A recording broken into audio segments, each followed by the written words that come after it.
उद्धव ठाकरेंनी तो अहवाल वाचला का? त्याच्यामध्ये काय तरतुदी आहेत, काय शिफारशी आहेत, हे न वाचता तो स्वीकारला गेला का?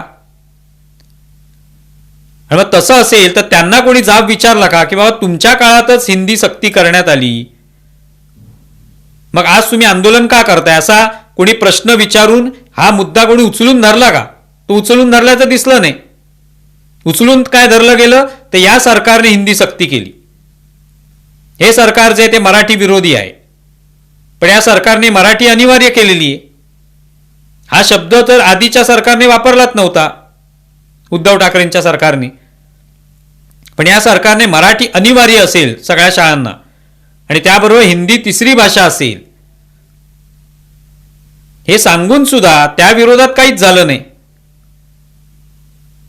म्हणजे हा मुद्दा मीडियाने जाणीवपूर्वक सत्ताधाऱ्यांविरुद्ध एक काहीतरी कारस्थान आपण केलं पाहिजे जेणेकरून त्यांची कोंडी होईल या दृष्टीनेच प्रयत्न केले मीडियाने आणि काही विरोधकांनी.